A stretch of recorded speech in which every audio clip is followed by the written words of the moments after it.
Welcome to Scott Fox After 9, brand new episode ready to go, and I'm going to tell you right off the bat, it's been a heavy week already when it comes to political news. I kind of expected that, Parliament resuming, and there's a whole bunch going on around the world. So because it's been such a heavy week, I'm going to change things up a little bit today. I'm going to start off light, and I'm not saying there's going to be no political news, but it's not going to be the focal point of this episode. There's a number of things that I want to talk about in particular before I get to any political stuff, if I get to it at all. So this is going to be a lighter episode by design. I feel like everybody needs a bit of a break, and I'm seeing that in my DMs, and it shouldn't be that way this early into the new year. So let's do things a little bit lighter. I'm going to start off with something that happened in central Ontario overnight last night. Another earthquake. Now, I don't know what's going on. I've never known Ontario to be a hotbed of earthquakes, but that's at least 3 in the last maybe month to 6 weeks. There was one in Eastern Ontario. There was one in Burlington, Ontario. And last night, one just east of Orillia. That is Central Ontario, just east of Georgian Bay. 3.7 magnitude quake, about 5 kilometers deep. They say this earthquake, just east of Orillia, you could feel it all the way down to Niagara Falls.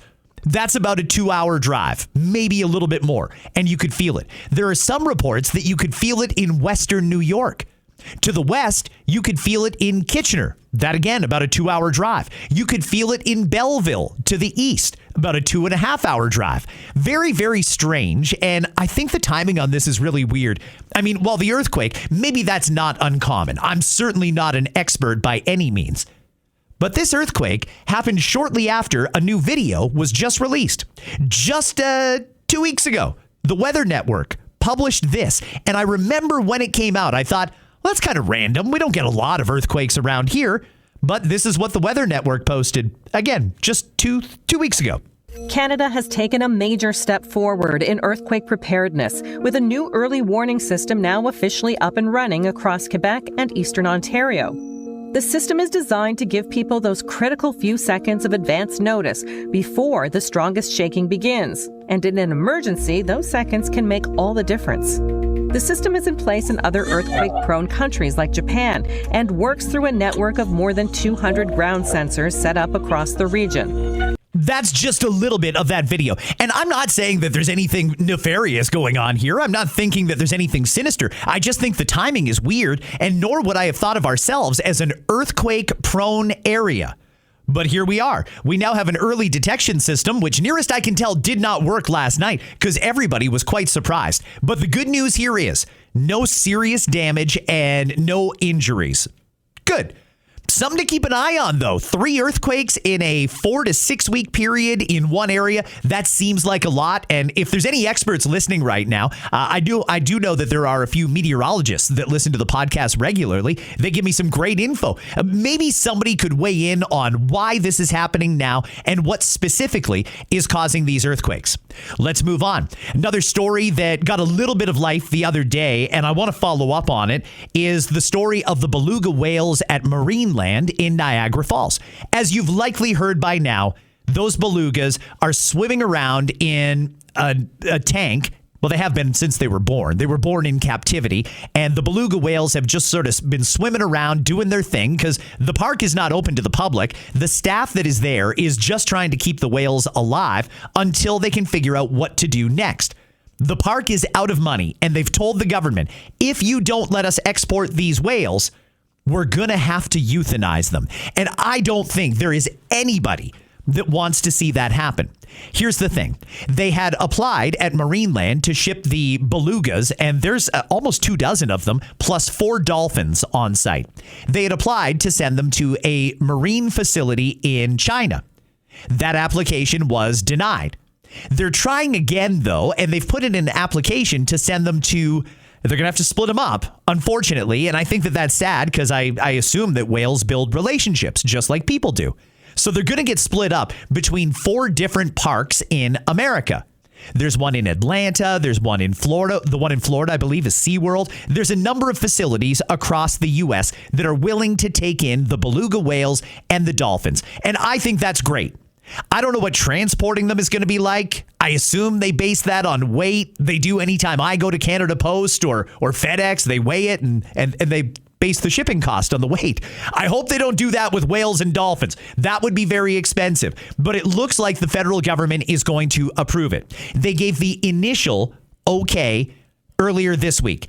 Now I'm told that they're waiting on 2 more things before they give the final seal of approval to move those whales out of Marineland, and then they can tear that park down. And the report is they're going to build houses there. I don't know if that's necessarily the best idea. It's right along the Niagara River, shortly before the brink of the falls. I'm sure that it would be a beautiful view for anybody who buys a house there, but it's pretty prime real estate. And since Premier Ford in Ontario has said he wants to make Niagara Falls the Las Vegas of the North, including theme parks, I would think that this is a perfect opportunity to move a new theme park in there, but one that doesn't focus on using marine life for entertainment. The 2 things they're waiting for, the belugas and the dolphins that are going to be shipped to the American facilities, have to undergo a health test, and they also have to see a transit plan. If those 2 things get in front of the federal government, reportedly they're going to approve it, and that will end a very dark chapter here in Canada. And of course, it's now law that we cannot keep marine life in captivity for entertainment purposes. So good news. Looks like the government is on board this time. They're going to ship them to 4 different facilities in the States. There's only 2 more hurdles to cross, and it seems like those are fairly attainable things. A health check and a transit plan. I don't think that's going to take them too long to do. So I'm hoping that very soon I'm going to be able to give you good news that the whales and dolphins have been spared. Marineland is going to get closed down, and I do hope they rethink what they're going to do with that property. But either way, it doesn't really matter to me as long as the whales are safe. There was a lot of people that were hoping that these whales would be moved to a new sanctuary that they're either building or was recently built. I think it's in the process of being built on Canada's east coast.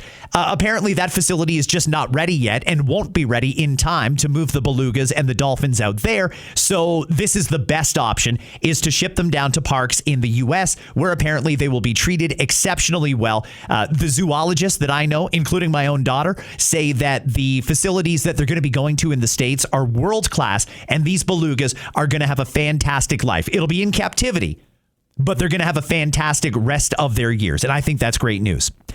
How are the Maple Leaf fans feeling right now? I did not watch even a second of the game last night, but the Leafs were taking on the Buffalo Sabres. It used to be basically an automatic win when you were playing Buffalo, but Buffalo is actually playing quite well this season. The Leafs, on the other hand, are not. And I know that if you're a member of Leaf Nation, you're pretty pissed off or you're pretty concerned at the moment. That was me every year before this year. When the Leafs really started to disappoint me at the end of last season, I said, you know what? I'm done.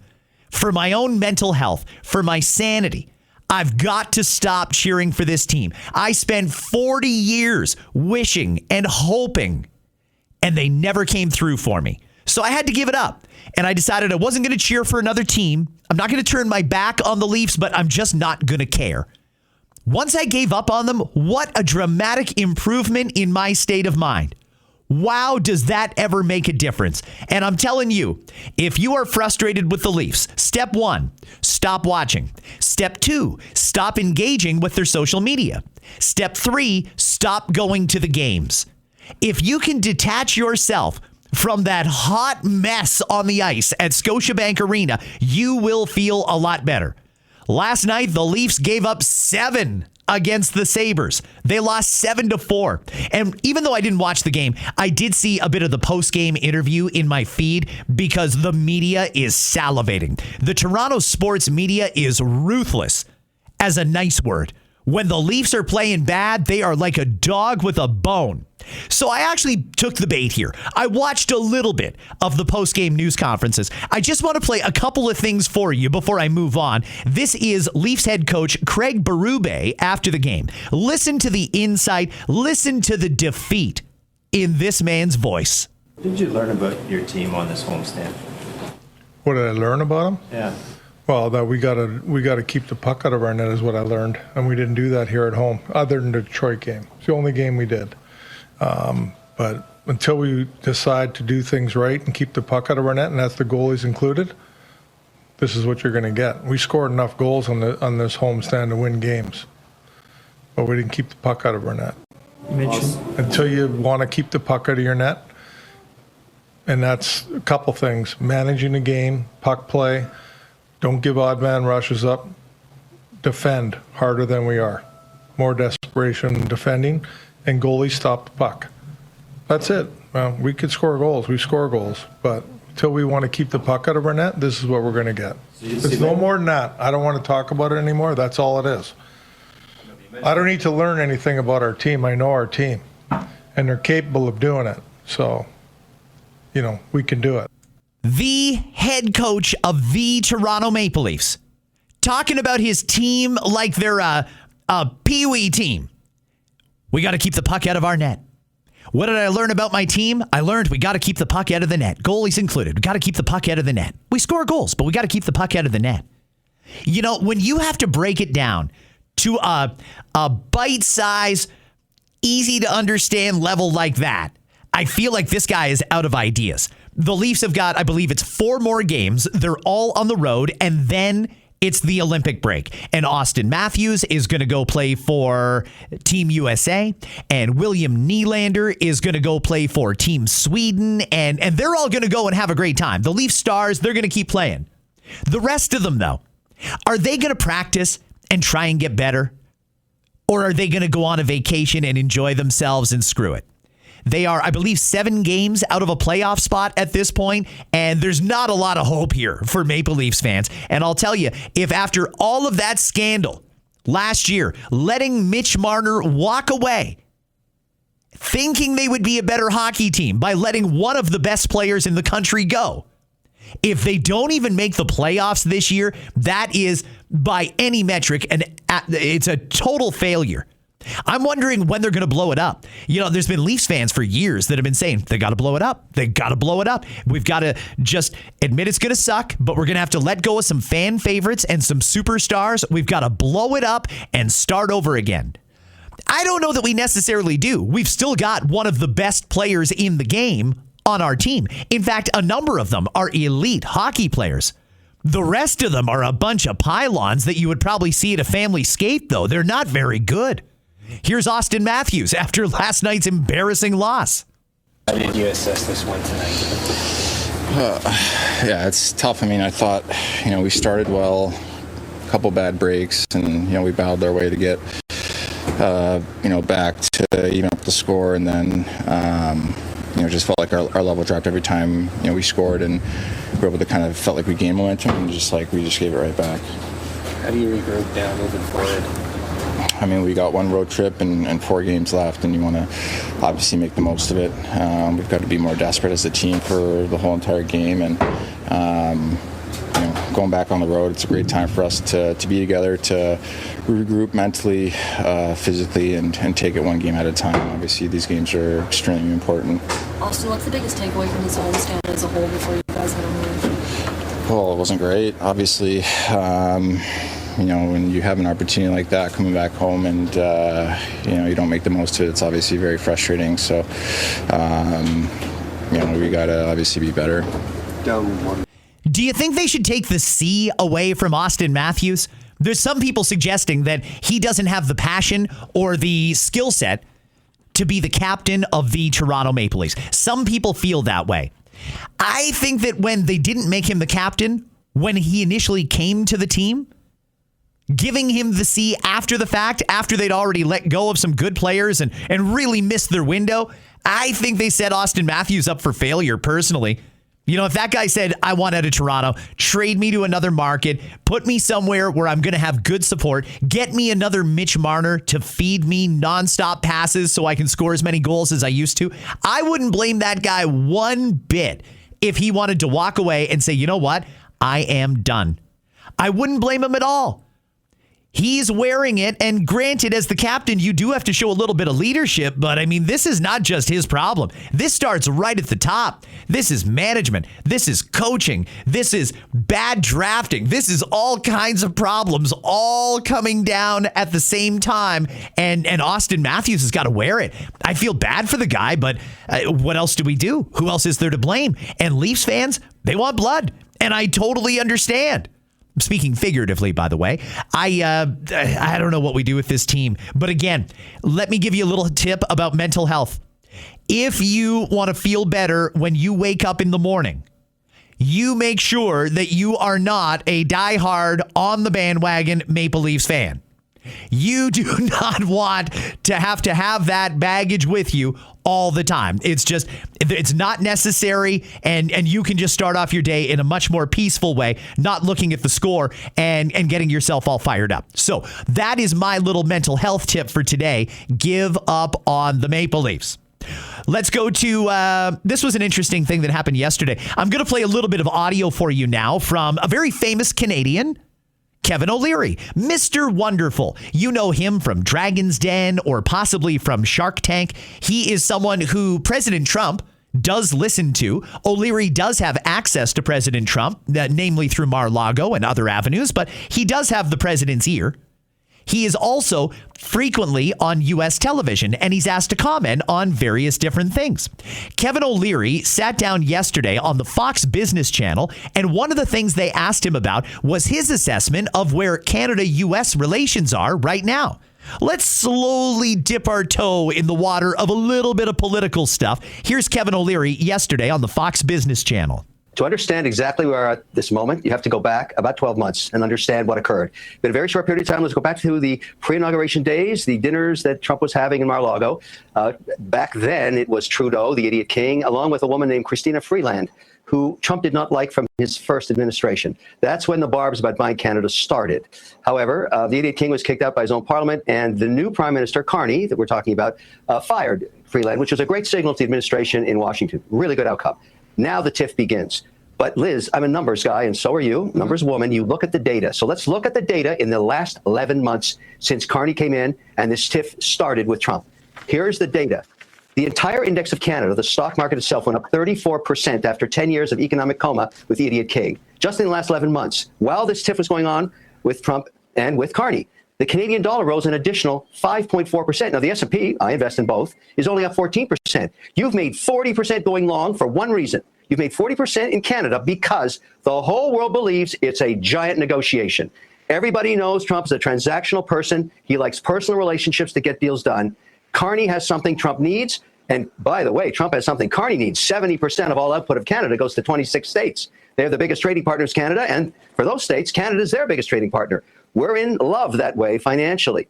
But there's one little hook that happened in the last 48 hours that is the tell. When Trump announced the Greenland deal, or pending, and the missile system there, that's going to be the missile system on the west side. Right. East side is going to be, of course, Alaska. The hole in the middle is Canada. He has to get a deal done to get that dome. That's where we're at, and that's why the market loves this two guys squawking each other. They're kissing cousins soon.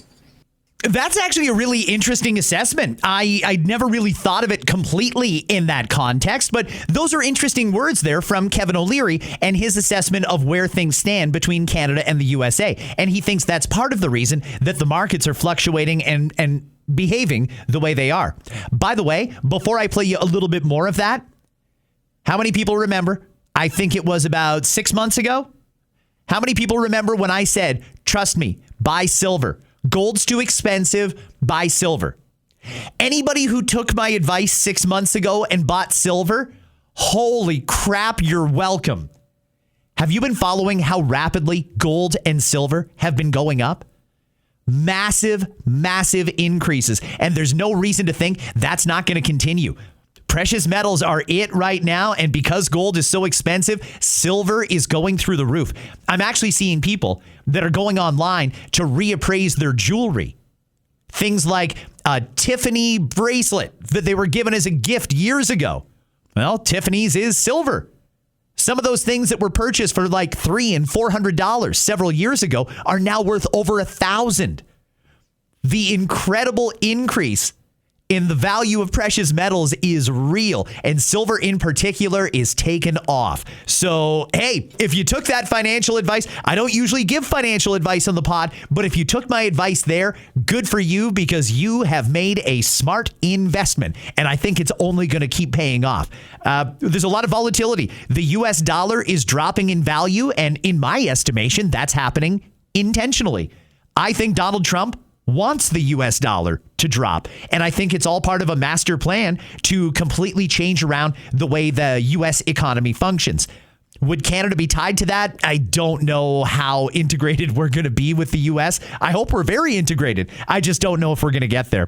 Anyway, I told you I was going to give you a little bit of Kevin O'Leary on the Fox Business Channel talking about where he sees things right now between Canada and the USA. One more clip I want to play. This is the host and Kevin O'Leary. Canada's the top export destination for 36 different U.S. states.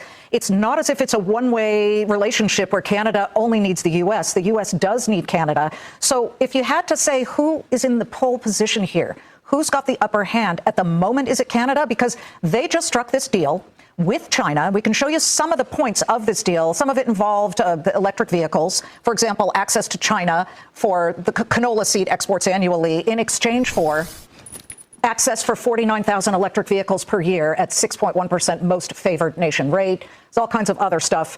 It is not a free trade deal. That's what Canada says. But it was enough that initially Trump actually praised it and said, you know what, he should be doing that kind of thing, especially considering, you know, there's tension between us, et cetera. And now suddenly it's, you better not, 100% tariffs. Well, Liz, the facts are this. Since 2020, when China came into the WTO, they have screwed every single business partner they've ever had, everywhere, every time, all around the world. Canada will be no exception. China is not your friend. China is the economic and military and AI enemy to both Canada and the United States. That's the truth. You can have all the politics you want, but the enemy is China. So the outcome but, you know, the U.S. is striking deals with China, too, when it comes to farm exports. In the end, the only way this works to keep China at bay is the stick, is economic might. And how does that happen? All of the resources Canada has is exactly what the United States, the largest market on earth, needs. By the time this whole thing is over, this is what it looks like. I don't know how long it takes, how many years it takes, whatever. No tariffs between these two countries because they have a ubiquitous border. Some kind of an EU relationship. We're not selling any sovereignty here, but you do this for one single reason, so that on a combined entity, you tell the Chinese we're going to spend 5% of our combined GDP on just enforcement and deterrent and technology, that if you ever mess with us, you will lose. And they will understand that the economy will be so huge, because this idea Carney has of stitching together tiny little nations to offset what he's going to lose with Canada, everybody knows that's not going to work. We have to get this together. Really interesting stuff there. And I mean, there's no way to know for sure if he's true other than we'll have to look back with hindsight. But it's an interesting perspective, isn't it? I thought that that was a fairly insightful analysis. And frankly, based on what he said, I tend to agree. We really need to get to a place where we are in an integrated situation with the Americans because we have strength in numbers and the power united would be phenomenal. We'll go a little further into the political realm, but really not too far. And I'm going to tell you right now, I'm not playing a second of Doug Ford on this podcast today. I had enough after yesterday. It was infuriating. He did another news conference about 8 minutes from where I record. He absolutely could have come in. He could have sat down and we could have talked and he could have answered some questions, maybe some of the questions that you're wondering, but he didn't bother. He went, he did his news conference, one question and a follow-up, and he was out. But he dropped a lot of money while he was there. So I'm going to skip over Doug Ford completely today. But yesterday was the first day that Pierre Poilievre and Mark Carney were both in the House of Commons in this new session, or in the winter session here, because Carney was not there on Monday. So this was the first time that they went head to head. I'm just going to play a little bit of this exchange. I think it's a slightly different tone from both gentlemen now that we are back here and rolling again in January. Here is question period from yesterday. The Honourable Leader of the Opposition. Speaker, yesterday the Prime Minister held a photo op at a grocery store in front of food, but there was just one thing missing. The price tags. He had ordered his PMO staff to literally show up early at the grocery store and remove the price tags. They're back up today. We went and checked, and they're really high. In fact, grocery prices are rising faster in Canada than in any other G7 country, twice as fast as in the States, twice as fast as when he took office. Mr. Speaker, the hidden costs that this Prime Minister imposes on inflation will not go away because he tries to take down the price tag. Why won't he take down the price? The Right Honourable Prime Minister. Mr. Speaker, yesterday, before I had lunch with the Premier of Ontario, I had a long meeting with the Premier of Ontario. I would like to introduce the Leader of the Opposition to the Premier of Ontario so we can learn something about cooperation on housing, cooperation on building the best auto sector in the world, cooperation on good jobs for Ontarians and Canadians, cooperations on rising wages, which have risen faster than inflation every single Yikes. Is he really going to try and use Doug Ford against Pierre Poilievre? I don't know that that's really a great idea. And that's simply because conservatives don't seem to like Doug Ford very much. And to be honest with you, I don't think liberals are warming up to him either. I'm really not sure what corner Doug is going to default to when all this is over, but I don't know if that's necessarily great. But anyway, the fact remains that was the first exchange in the House of Commons since the break, and that is Pierre Poilievre and Mark Carney going head-to-head in the question period. Just one more question, then I'm going to play you a short snippet from another segment in question period, then I'm going to move on. We'll make this one quick today. If Canadians could eat the Prime Minister's photo op, there wouldn't be an empty stomach in the country. He's had lots of meetings.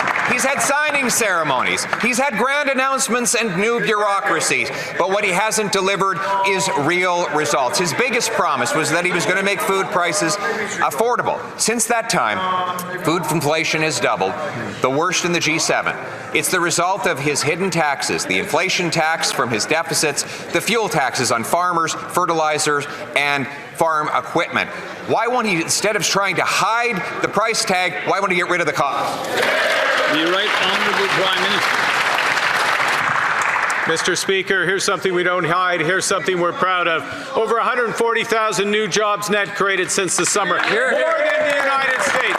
Here's something else. Wages rising every single month of this government faster than the rate of inflation. Here's something else. We cut taxes for 22 million Canadians. We put in place a national food program for 400,000 kids, making it permanent. Yesterday, we announced a benefit for 12 million Canadians, $1,800. The Honourable Leader of the Opposition. Mr. Speaker, Canadians have never had it so good that 2.2 million of them are lined up at food banks. One of the reasons is that we can't get our resources to market. Now, while the Prime Minister, we worked in collaboration to give him exceptional powers to get things done. Instead, he spent the time on photo ops, signing ceremonies, re-announcing projects that had long ago been approved. His new bureaucracy, the projects office, has not approved a single new project. So why won't he get out of the way and accept our plan by passing the Canadian Sovereignty Act today? The right honourable Prime Minister. Mr. Speaker, part of how we move this country forward is collaborating with provinces and territories. The great territory of Nunavut. I'd like to welcome the Premier of Nunavut is here. One thing we've done in 6 months is agree on Great Bay Point, which is going to open up Arctic sovereignty, open up the future of this country, make Canada strong. It's all questions and no answers. I don't know how much more a question period I really want to play. It's getting frustrating. They're playing off of two different sets of facts, and it's just a gotcha game. Everybody's looking for that quick 20-second social media clip. It's gross, to be honest with you. I mean, the Canadian people, they can turn that on any single day, and what do you figure they take away from that? Serious question. You went to a grocery store to announce some relief at the grocery store, but you didn't want to put on television how expensive the products behind you are, so you had your staff remove the price tags. Why did you do that? Why don't you just do something to bring the price down? It just gets blown off and fluffed off. It's dirty. It's dishonest. It's just silly. I said that there was one exchange in the House of Commons that I thought in particular stood out. So I'll play that for you so you're in the loop. And then I'm going to move on from question period because it's really not helpful. It's really not all that useful. You just heard 3 questions and 3 answers from the top 2 in the House of Commons, and I don't think that we're any closer to knowing anything as voters here, so it's just dirty. This is an exchange. It was Liberal Member of Parliament Mark Gerritsen asking a question of Pierre Poilievre. This is a fun one. It's about 1.5 minutes long. Check it out. Thank you very much, Mr. Speaker. You know, I've been listening to the same rhetoric, the same speech over and over for years now. We saw this entire opposition motion in a platform that the Conservatives put forward. The Leader of the Opposition ran on everything in this motion in the last election, but he lost. Canadians chose not to go with what he was proposing. So my question to him is very simple, and I hope he uses the opportunity to be a little bit self-reflective. Has he learned anything from April 28th that would suggest maybe he should do something different? And if he did, what is that? The Honourable Leader of the Opposition. Mr. Speaker, the Liberal member seems to be astonished that we would say the same thing after the election that we said before the election. And I can understand why he finds that counterintuitive, because that's the Liberals do exactly the opposite. The Liberal Prime Minister promised that he was going to get a deal with the Americans by July 21st. There's still no deal. He said there'd be counter tariffs. There are no counter tariffs. He said he'd spend less. He's now spending $90 billion more, having doubled Justin Trudeau's deficit. He said that there would be more investment. Investment has actually gone down. He said he would build, baby, build, but in fact, he has not approved a single solitary pipeline or removed a single anti-development bill. They do the opposite of what they promised before the election. We keep our word. Okay, that's all from the House of Commons yesterday. Let's move on and do some other things. Have you been following the saga of the gun buyback program?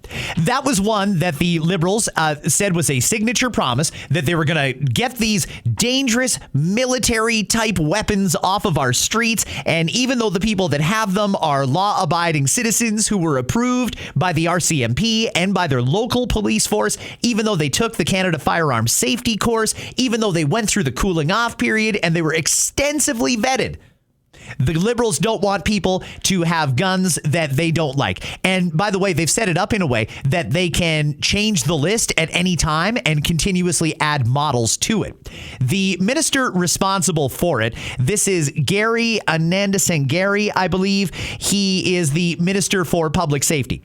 He did a brief scrum yesterday in the hallways of Parliament, and he gave an update on the gun buyback program, because one of the things that people who have turned in their guns have pointed out is, you're not giving me fair value for this firearm. I paid more for it than you're giving me to turn it over. And that was never the point of the program. It was supposed to be to fairly compensate people, i.e., if you paid $2,000 for that shotgun, we'll give you at least $2,000 to take that shotgun off your hands. Here is the minister yesterday. On the firearms buyback, how come your government's position is first come, first serve versus if you submit a declaration in the timeline, you will be compensated for your weapon? Well, look, there's a budget that's allocated to this, and it is, that's the constraint that we're working with. So we are encouraging people to apply ahead of time, and as far as we're concerned, the budget will not change. Why won't it change, though? I mean, if you want people to be compensated for their property, let me just go back to the beginning of the conversation, the question that you asked. If people are worried that they may not be compensated, I would encourage them to apply early. Okay, that is the way to mitigate this. I know some people are saying, especially those who oppose this program, are saying there's not enough money. Well, you can't have it both ways. We have significant amount of money set aside for this program since budget 2023. We have roughly $200 and something million available for compensation, and I believe that we've had a really good start. At the pace we're going, we should still have adequate resources. So we're encouraging people to go ahead and apply. And I've already confirmed that the funds are available from previous budgets. We don't have a budget ask right now for additional resources. Oh, dear. He doesn't really sound like he's got a good, strong hold on this file, does he? By the way, it is remarkable to me how many police forces are coming out proactively saying they're not going to participate. In Ontario, Southern Ontario alone, a number of local police forces have now said, we're not going to participate in this. We are not going to do this gun buyback program. We're not going to drive around the neighborhood picking up guns from people that say they're ready to turn them over. They really don't seem to want any part of it. So the gun buyback program is not going very well. It is certainly costing us a heck of a lot of money, though. And there's an awful lot of people that are asking a fair question. What does this actually do? You're spending hundreds of millions of dollars to take these guns away from people that are lawful gun owners. But that's money that could be spent getting the illegal guns off the streets, the ones that the gangbangers are carrying and using to commit robberies and carjackings and what have you.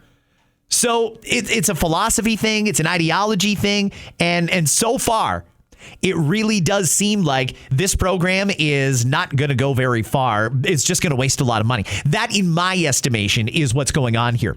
Before I go any further, yesterday and the day before, one of the things that I've been having a little bit of fun doing is calling out a little bit of hypocrisy. And it's not my fight here. I'm talking about what's happening in Minnesota. This is an American situation. I get a lot of DMs on this topic, and I'm not sure if it's because there is such passion on either side, or maybe there's people that have taken an interest in it for whatever reason. But this latest shooting by ICE, I want to say for the record, I'm waiting for the results of the investigation, because at the moment, while I tend to want to give ICE the benefit of the doubt as they are there executing a lawful order, I want to give them the benefit of the doubt. So far, I haven't seen anything that would tell me the guy that got shot on the weekend was posing a threat.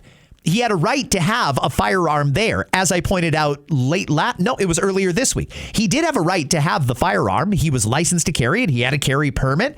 And there's no law that says you can't bring a gun to a protest. And I don't see how he was using it in a threatening manner where the police could have felt that they or a member of the public were in imminent danger and they needed to shoot him. I so far haven't seen that, but I'm open to it. I just want to hear the results of a fair and free investigation. And I think everybody should do that. But the topic overall, there's deportations happening in a lot of different states, but there's really only protesting happening in the Democrat states, in particular, Minnesota, led by Governor Tim Walz. That's Kamala Harris's former running mate. Very, very liberal state, and they don't want ICE in their state. And it's created a question here. If the federal government says that we are going to deport people who shouldn't be here, shouldn't the states go along with it? That's a debatable point. I mean, we have state governments for a reason. Well, they have state governments for a reason.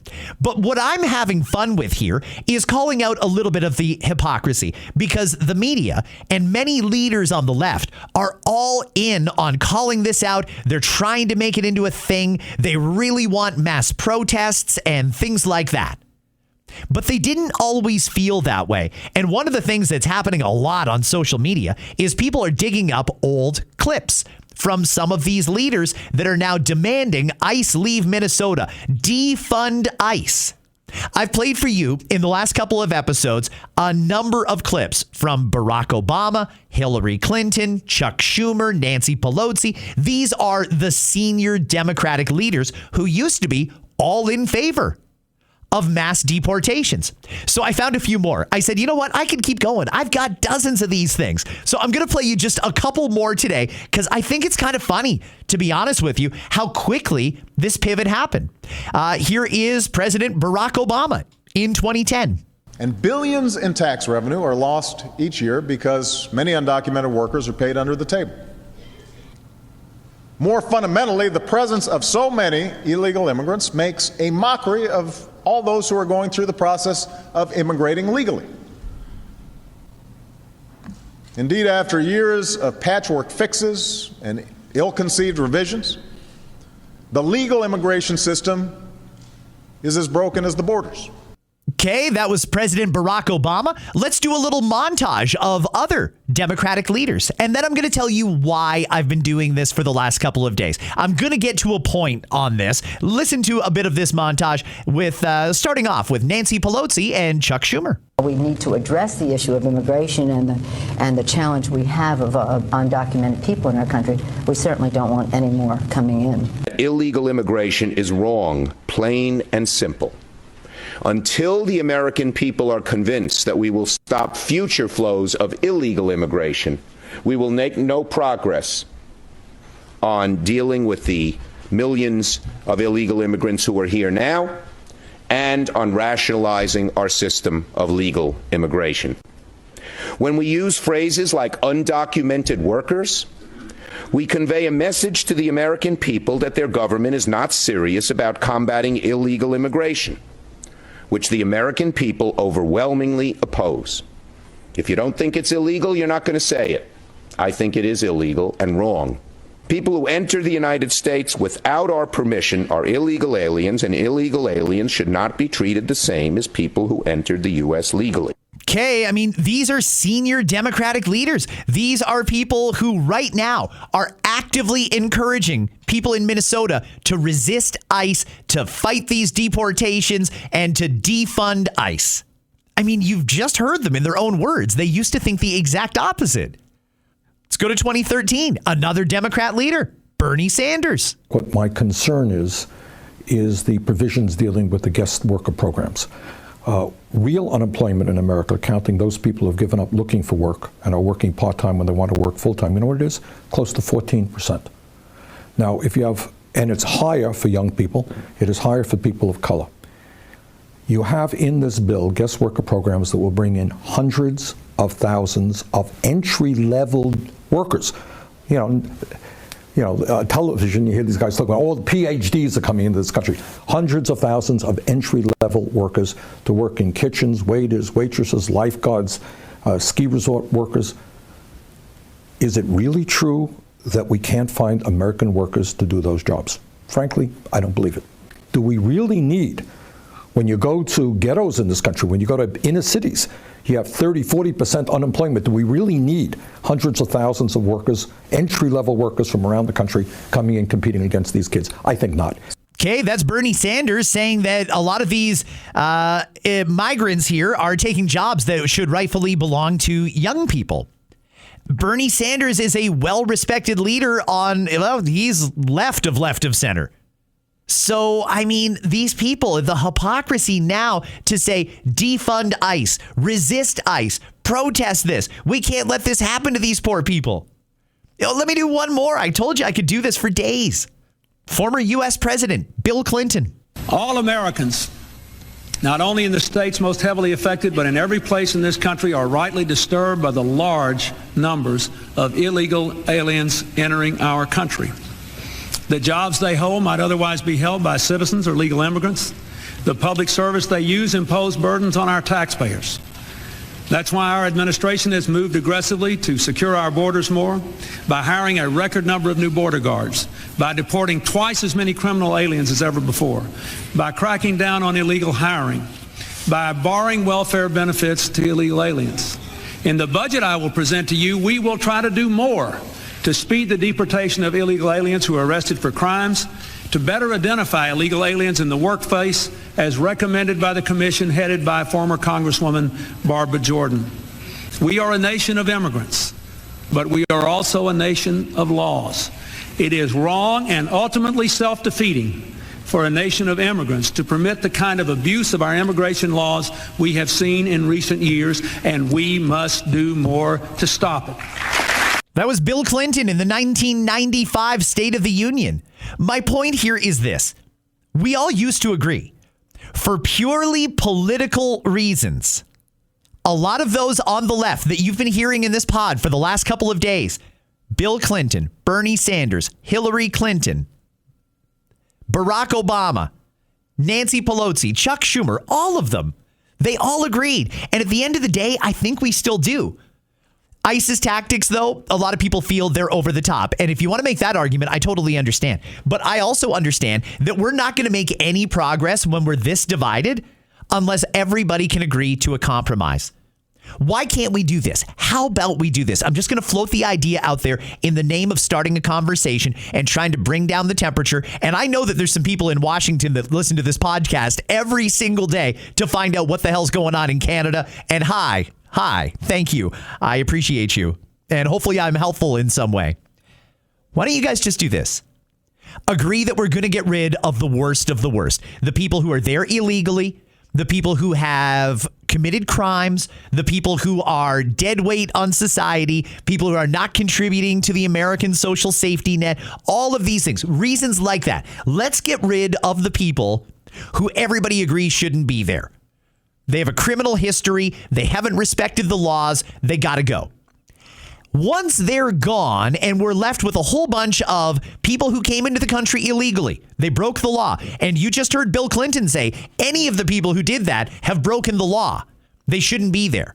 He's a far right extremist, that Bill Clinton. Far right extremist. No, he's not. He was a Democrat president. It wasn't like this always. It's only very recently. And by the way, Obama, Clinton, they deported way more people than Trump has. 50 people died in ICE custody while Barack Obama was president. He deported 3 times more people than Trump has deported. It's the ICE thing, right? And it's a general dislike of Donald Trump. So again, we've got to come to a compromise, and this is where I think we need to be. Get rid of the worst of the worst. Let ICE do their thing and let them get rid of the people that absolutely should not be there. Then we're left with a whole bunch of otherwise law-abiding citizens who are contributing to the American dream, that are being a part of the American system. Some of them are paying taxes. Give them a path to citizenship. It can't happen overnight. They can't jump the queue and go ahead of somebody waiting legally to immigrate to America. But give them a path to citizenship. And as long as you follow America's laws, as long as you come out of the shadows and become documented, as long as you pay your taxes, there's a path to citizenship eventually once you've met certain conditions. Isn't that a reasonable compromise? Get rid of the schmucks that don't respect the law, that are hurting people or killing people or raping people or what have you. Get rid of them. We should all agree they got to go. But for the ones who are there, or the ones who are there and they have kids that were born there, some people used to call them the dreamers under the Obama administration. Give them a path to citizenship. No, they shouldn't be there. Yes, they broke the law. No, that's not okay, but they're there now and they're contributing, or they could contribute and help make America great. I thought that's what Trump wanted, make America great again. Well, they can help. Give them a path to citizenship, but that can't even start until we get rid of the worst of the worst. Isn't that a fair compromise? That's the kind of compromise I love. And I think we could compromise on so much more in Canada as well. There's so many issues that we are divided over and calling each other names over on social media. It really doesn't need to be that way. If we just compromise a little, you got to give a little to get a little. This whole all or nothing thing is not working for anybody, not when we're this divided anyway. That's the way I see it. Friends, I want to thank you for your time. Thank you for listening to this episode, and thank you for being a subscriber to Scott Fox After 9. If by chance you're not a subscriber, you just check the feed every now and again or click the links when I put them on social media, hit that subscribe button. I'd love to have you in every day. Look at the description of each episode. Look at the title. If it interests you, give it a listen. If it doesn't, you can skip it. If you've had too much political stuff, yesterday in particular was intense. Yesterday, even I was exhausted after that episode because I had to call out hypocrisy from Doug Ford. Take a break. I understand that. But also know that I am going to try and keep it as light as possible going forward. Political stuff is going to come up from time to time. That's just the way it is. And that's the bulk of what our water cooler talk is these days. But I am making an effort to try and include more stuff. And I think I demonstrated that today with the first half of this pod. Have a great one. I love you for listening. I'll catch you right back here tomorrow with more After 9. I'll leave you right now with the sounds of Pat James and The Whole Truth. Hey now. See you tomorrow. Oh.